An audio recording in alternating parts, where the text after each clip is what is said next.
కర్ణాటకలో ధర్మస్థలి మంజునాథ దేవాలయం పరిసర ప్రాంతాల్లో జరిగిన యువతుల హత్యలపై నిజానిజాలు వెలికితీసి వాస్తవాలు వెలుగులోకి తీసుకురావాలని కాంగ్రెస్ పార్టీ సీనియర్ నాయకులు సత్తార్ డిమాండ్ చేశారు. కడప నగరంలో ప్రెస్ క్లబ్లో వారు మీడియా సమావేశంలో మాట్లాడుతూ ఇక్కడ జరిగిన హత్యలపై పారిశుద్ధ్య కార్మికుడు నేరుగా కోర్టుకు తెలిపిన దానిపై విచారణ జరపకుండా నిర్లక్ష్యం చేయడం దారుణమన్నారు. ఈ హత్యల్లో రాజకీయ నాయకుల హస్తం ఉండటంతోనే విచారణ ముందుకు సాగలేదన్నారు. సామాజిక కార్యకర్తలు వీటిని లోతుగా అధ్యయనం చేయాలని కోరారు. నమస్కారం. ఈ మధ్యకాలంలో మనం ఒక పెద్ద వార్తను చిన్న వార్తగా చూస్తున్నాం. అంటే పెద్ద వార్తను కూడా పెద్ద వార్తగా కాకుండా చాలా చిన్న వార్తగా చూపిస్తూ ఉన్నాం. అదేంటంటే కర్ణాటకలోని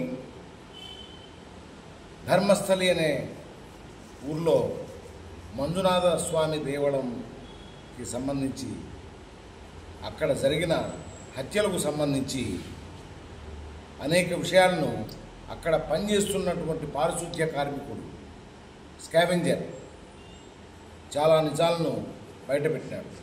నేరుగా సుప్రీంకోర్టు లాయర్కు ఆయన ఒక సాక్ష్యాలను కూడా ప్రవేశపెడుతూ ఒక రిప్రజెంటేషన్ ఇచ్చినాడు. అందులో నేను స్కావెంజర్ను, నేను పారిశుద్ధ్య కార్మికుడిని, ధర్మస్థలికి సంబంధించిన మంజునాథ స్వామి దేవాలయానికి సంబంధించిన విషయాల మీద ఇక్కడ అనేక మంది 15, 16, 18 సంవత్సరాల వయసు ఆడపిల్లలను ఎవరో చంపి నా చేత అనేక శవాలను పూడ్పించినారు. నేను పాతిపెట్టిన శవాల్లో 25 సంవత్సరాలుగా పాతిపెడుతున్నాను.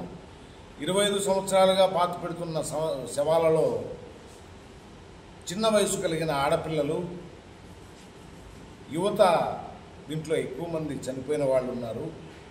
ఈ విషయం మీద నేను పశ్చాత్తాపడుతున్నాను. నేను ఈ విషయం మీద పశ్చాత్తాపడుతూ మిమ్మల్ని విచారణ కోసం కోరుతున్నాను. నేను దగ్గరుండి చూపిస్తాను అని చెప్పని ఆయన ధైర్యంగా చెప్పడం, అతను పశ్చాత్తాపడడం చాలా గొప్ప విషయం. జూన్ 4వ తారీఖున ఈ విషయం మీద ఆదేశిస్తే ఇప్పటి వరకు కొన్ని శవాలను మాత్రమే బయటికి తీసినారు. ఇంకా అనేక శవాలు బయటికి రావాల్సి ఉంది. దీనిపై సామాజిక కార్యకర్తలు అనేక మంది ఉద్యమాలు చేస్తూనే ఉన్నారు. ఇంకా కొంతమంది సామాజిక కార్యకర్తలు ఇంకొంచెం ముందుకెళ్ళి ఈ ధర్మస్థలిలో జరిగినటువంటి శవాలకు సంబంధించిన విషయం, పిల్లల శవాలకు సంబంధించిన విషయాల మీద అనేక రకాల వీడియోలు తీస్తే ఆ వీడియోలన్నింటినీ ఉద్దేశపూర్వకంగా కోర్టులో ట్యాగ్ అనేది ఒక చట్టం కింద వీటన్నిటినీ తొలగిస్తూ ఉన్నారు. చట్టంలో ఉన్న లోపాన్ని చూసుకొని వీళ్ళు ఈ విషయాలను వీలైనంత వరకు బయటికి రాకుండా చూస్తూ ఉన్నారు. నిన్న మొన్న జరిగిన విషయాలు పత్రికల్లో రాకుండా ఇప్పటికే చాలామంది వాటిని కవర్ చేస్తూ ఉన్నారు. న్యూస్ ఏ రకంగా కవర్ చేస్తూ ఉన్నారు. అధికారులు, పొలిటీషియన్సు అందరికీ దీంట్లో సంబంధం ఉంది.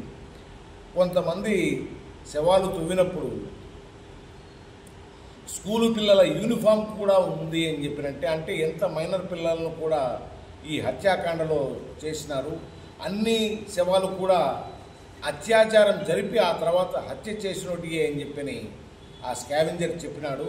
ప్రత్యక్ష సాక్షి అతను ఒక్కడే. అతను ఇంకొక మాట చెప్పినాడు. ఈ విషయంలో అనేక విధాలుగా అన్ని సందర్భాల్లోనూ నా వెంట వచ్చి నా చేత పనిచేయించినోడు ఎవరంటే ఒక ఇప్పుడు రిటైర్డ్ అయినా అప్పుడు డ్యూటీలో ఉన్నటువంటి పోలీస్ ఆఫీసరు. అతనిపై కూడా చర్యలు తీసుకోవాలని అతని పేరును ఓపెన్గా చెప్తే ఆ పేరును గోప్యంగా అధికారులు ఉంచడంలో విషయమేమో అర్థం కాలేదు. సిట్ అంటే ఒక మంచి నిజాయితీ అయిన సంస్థ, కేంద్ర ప్రభుత్వ సంస్థ. ఇది తప్పనిసరిగా నిజాయితీగా పనిచేస్తుందనే నమ్మకం ఉన్నట్లయితే సిబిఐ లాగా ఇది కూడా బాగా నిజాయితీగా పనిచేస్తుందని ఒక నమ్మకం ఉంది ప్రజలు. కానీ ఆ సిట్టు అధికారి, దాంట్లో పనిచేస్తున్నటువంటి ఎస్ఐ ర్యాంకులో ఉన్నటువంటి అధికారి ఆ స్కావెంజర్ను బెదిరించి నువ్వు ఈ కేసు వాపసు తీసుకో, లేకపోతే నిన్ను చంపుతాం, లేకపోతే నీ పరిస్థితే మారిపోతుంది, నువ్వేమో అయిపోతావు చూసుకో అని చెప్పి బెదిరించడం అనేది ఆ స్కావెంజర్ కూడా ఓపెన్గా చెప్పినాడు, ఈ రకంగా నన్ను బెదిరిస్తున్నాడు.